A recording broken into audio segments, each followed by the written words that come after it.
Je suis une journaliste qui travaille en France, j'ai travaillé pour pas mal de médias, sur France 2, Le Monde, j'ai été rédactrice chef adjointe chez Combini, qui est un média web.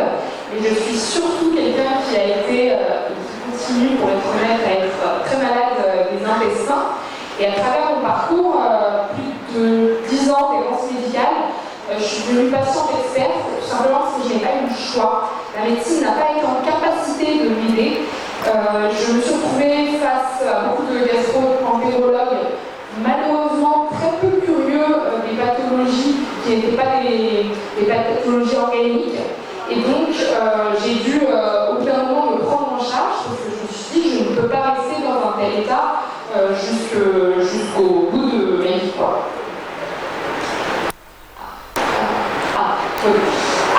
Désolée, voilà.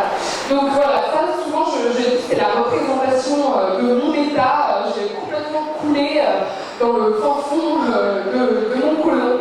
Et j'étais complètement voilà, dans le caca pour de vrai. Donc voilà, je suis en fait l'auteur de ce livre. C'est un livre qui s'appelle À fleur de paix. Le premier livre sur la maladie des hyperballonnés qui ont le microbiote à l'envers. C'est un livre que j'ai écrit du point de vue du patient, parce qu'il y a énormément de livres aujourd'hui de vulgarisation sur le microbiote, énormément de médecins qui ont écrit des livres qui sont des très très bons livres, mais qui se disent en tant que malade, tu les lis et tu te dis c'est génial toutes ces connaissances sur le microbiote, mais qu'est-ce que je fous moi avec ça? Qu'est-ce que je fais avec ça? En fait, moi je fais que dalle avec ça. C'est des connaissances voilà, théoriques, scientifiques, mais ça ne s'applique pas tellement aux gens qui sont dans des situations critiques. Donc voilà, ça c'est mon livre, donc je vais vous lire un peu ce qui est écrit. Donc c'est À fleur de paix, c'est l'état dans lequel je suis depuis une dizaine d'années. À fleur de paix et à fleur de peau. Parce que comme vous savez, il y a un lien intestin-cerveau, donc à fleur de peau, en dépression aussi, et c'était la dépression dans ce sens, et pas dans ce sens. Donc, je suis quelque part entre les rires, les pleurs et les gaz, oui, les proutes, parce qu'il est important d'utiliser les mots que les gens du quotidien, voilà, les vrais mots, on va dire. Les vapeurs rectales, entre constipation et diarrhée, j'ai perdu sans cesse de l'anus, parce que mon problème principal, c'était des ballonnements absolument incessants, c'était un enfer. Je mange un truc et puis la machine à gaz se met en route. Donc 10 ans de nomadisme médical à tout essayer, tout en me trimballant cette foutue étiquette de colopathie fonctionnelle, intestin irritable, qui a un peu fourre-tout, jusqu'au jour où j'ai décidé moi de mener une enquête. Donc fatiguée d'entendre que c'était dans ma tête, je suis partie en proute pour la connaissance, pour que ma vie arrête d'être une rafale de paix, être une usine à gaz pour le reste de ma vie. C'est juste pas possible, c'était hors de question. Et donc voilà, en faisant face à cette maladie, en décryptant ma symphonie rectale, ma vision de la médecine et du corps a beaucoup évolué. J'étais journaliste dans la mode, c'est pour vous dire, j'avais absolument rien à voir avec le monde scientifique, je pensais que j'étais incapable de comprendre certains concepts.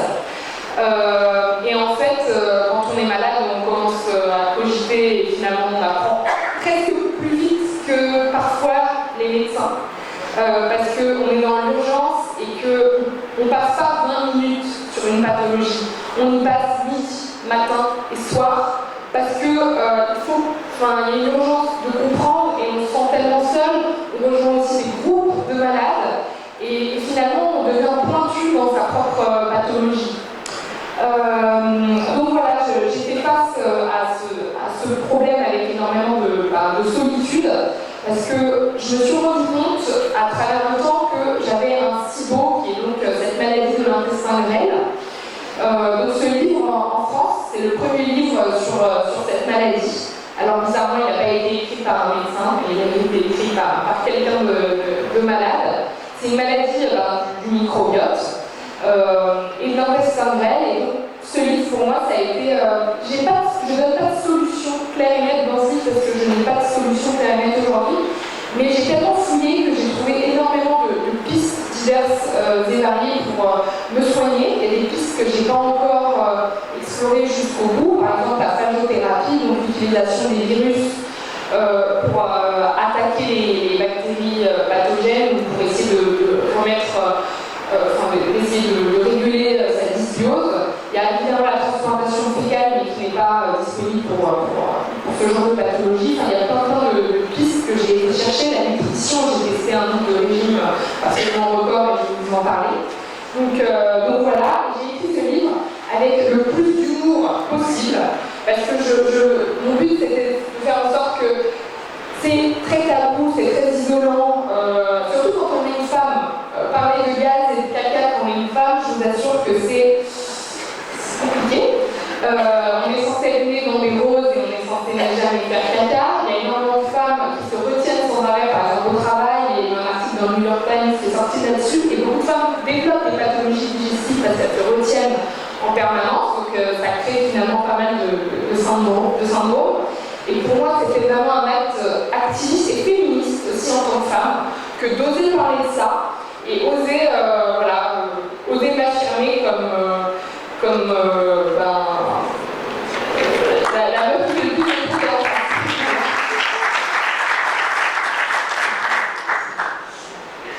Donc oui, voilà, ça c'est cette pathologie, c'est donc le SIBO. C'est Small Intestinal Bacterial Overgrowth, donc c'est une pullulation bactérienne de l'intestin grêle. Ce qui se passe de façon technique, c'est qu'on est censé avoir énormément de bactéries dans le côlon, mais dans l'intestin grêle, on n'est pas censé en avoir 3 tonnes, parce que c'est là qu'on ingère les aliments et c'est là que les aliments passent dans le sang, et c'est là aussi où en fait il y a beaucoup d'enzymes qui viennent dégrader les aliments pour devenir nutriments. Et quand on a plein de bactéries à ce niveau-là, c'est-à-dire que déjà il y a un phénomène de malnutrition parce que les bactéries s'attaquent très rapidement aux aliments parce qu'elles ne sont pas censées s'attaquer à tous les aliments, elles sont censées s'attaquer aux fibres dans le côlon et pas absolument tout dans l'intestin grêle. Donc les bactéries attaquent les aliments, ce qui provoque des douleurs, des gaz. C'est-à-dire qu'au bout de, je dirais, 30-45 minutes dans ce temps extrêmement ballonné, ça fait un ventre de femme enceinte. On est beaucoup profité dans le métro parisien parce que les gens se donc il y a des petits avantages à cette maladie. Et cette maladie, on ne sait pas exactement aujourd'hui comment elle arrive. Il y a pas mal d'hypothèses. Il y a par exemple l'hypothyroïdie, mais il y a aussi, dans mon cas, la prise d'antibiotiques.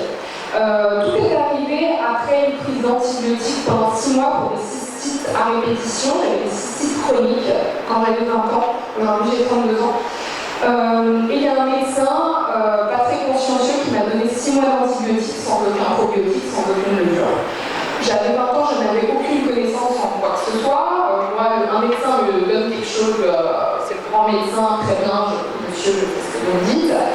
Et suite à ça, j'ai commencé à avoir énormément de problèmes digestifs et j'ai pas du tout fait le lien parce que aucune idée.